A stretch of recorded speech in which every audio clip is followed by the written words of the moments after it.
Welcome back, Mega Maniacs. This is the Retro Hunting Adventures, and today we're going to do something a little different. We're going to use Tonyhax Pro Skater 3 to talk about Tonyhax. If you haven't heard of this, it's a soft mod for your PlayStation 1. No soldering, no mods required. You can play any backup or any import game as long as you have a copy of Tonyhax Pro Skater 2 or Tonyhax Pro Skater 3.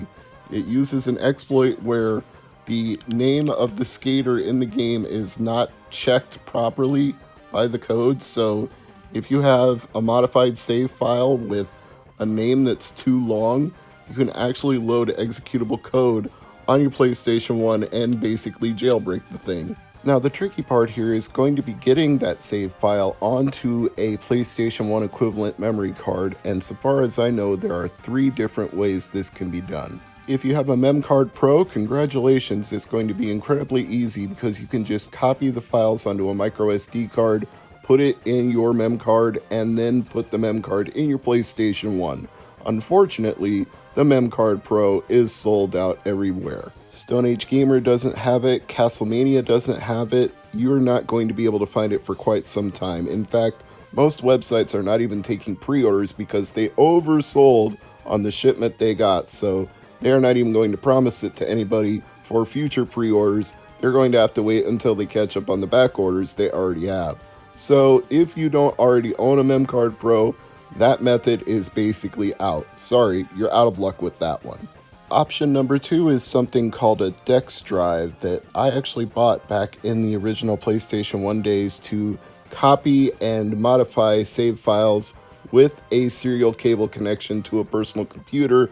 But unfortunately, a lot of computers don't even have serial ports anymore. They have USB and not much else. So unless you have a vintage 90s computer or some sort of serial to USB adapter, a Dex drive may not be the solution for you either, and it may not even be that easy to find. So I would say that's only slightly more feasible than the Memory Card Pro.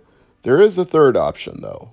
If you have a PlayStation 2 and a free McBoot PS2 memory card, you can use the launch elf to go into the system files and you can copy from a USB thumb drive to your PlayStation 1 memory card. You put your free McBoot PS2 memory card in card slot 1, you put your PlayStation 1 memory card in slot 2, and then you just copy over the save file you need. It may seem a little wonky at first, but trust me, I can do it. You can do it as long as you have free McBoot. And if you don't have a free McBoot PS2 memory card, don't worry about it. They're pretty easy to find. If you Google it or you search eBay or you look around from various game websites, they are not in short supply. It's not something Sony is actively pursuing at this point because the PlayStation 2 is such antiquated hardware and the free McBoot doesn't really enable you to do anything other than load stuff off of a memory stick or a hard drive. It doesn't actually let you play burned CDs or DVDs. You need to use something like Free DVD Boot to do that. Modern Vintage Gamer has more information about that if you go check out his channel. But my point is that Free McBoot can let you use a launcher, can let you copy and control memory cards, but you're not going to totally exploit your PlayStation 2 with it. But you can use your PlayStation 2 to exploit your PlayStation 1 by getting your Tonyhax save onto a PS1 memory card with free McBoot. Let's take a look at how that's done. You format your thumb drive to FAT32, put it in the computer of your choice, Mac or PC, and copy over the Tonyhax save files in their raw form to the USB thumb drive. You pop it out of your computer, pop it into your PlayStation 2, launch free McBoot off the PS2 memory card, go to launch elf, and then from there you copy these files from your mass drive, and then you copy them to MC1, which is memory card slot number 2, and once you paste them in there, you have the Tonyhax hack on your save card. It's as simple as that. It seems complicated, but trust me, it's really not. If you have free McBoot, this is actually the easiest way to do it. But so far, I've only shown you how to copy and paste save files from a thumb drive over to a memory card. That's great, but you want to actually see this in action, right? Well, let's put Tonyhax to the test with my vintage PlayStation 1 Slim. It works on almost all models of PlayStation other than Japanese models and the original first generation PlayStation before it was even called the PlayStation 1. You'll know it because it has RCA jacks in the back, and most likely it has a dead laser because not many of those things have survived to the present day. So, enough jibber jabber, you want to see this in action, let's take a look at what Tonyhax can do. As you can see, I've got my PlayStation 1 memory card in here with the exploited Tony Hawk Pro Skater 3 save file, and all we have to do now is put in Tony Hawk's Pro Skater 3, launch the game, and then select Create Skater. It automatically reads the data from the save file. You don't even have to load a save. It just looks for the file it needs to make that happen. It's kind of magical when you watch it in action. It's like doing the Twilight Princess hack or the Legend of Zelda Wind Waker hack if you're familiar with those. And actually the concept behind them is very similar because it's a save file exploit where the programmers didn't think to check for arbitrary execution of code by having a save file with a name that was too long and would overflow the data register into the system memory and allow you to launch things that you probably shouldn't be able to launch. Somehow, programmers, as brilliant as they are, can also be really stupid at times because they don't anticipate what hackers will do if they are clever enough and creative enough and want to run homebrew on their consoles.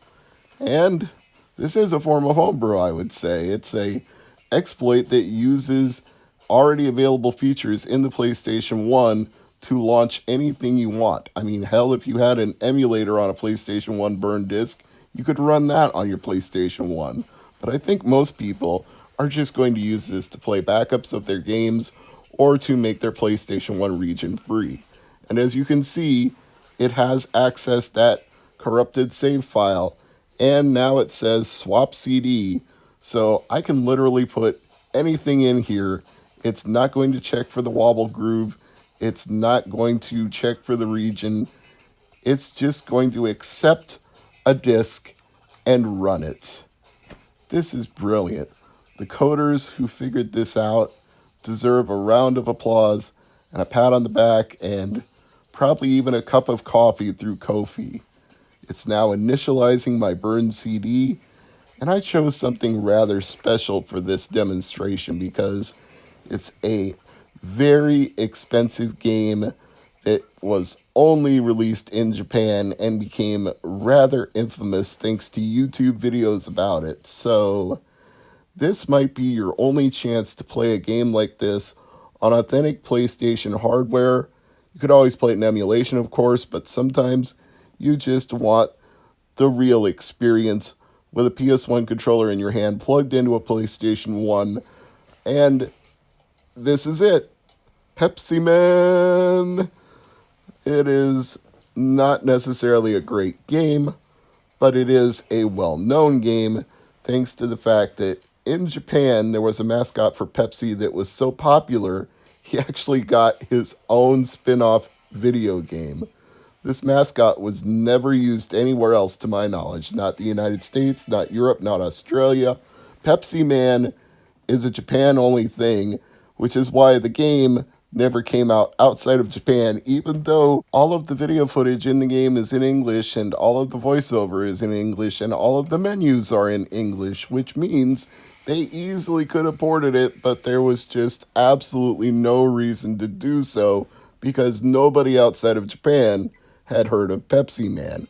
Not until YouTube made him infamous did the whole Pepsi Man thing blow up. Unlike Shantae for Game Boy Color, there's just not enough demand for something like that to get a reprint. Pepsi Man just doesn't have that kind of cult following, so try it this way or try it in emulation. But either way, I think this Tonyhax is a fun thing to do with a vintage PlayStation 1, if you have one, and a free McBoot on PS2. This is Mr. MegaManFan saying, thanks for watching, And I hope you found this useful and informative because for me, it was a treat to try this out for myself. See you all next week.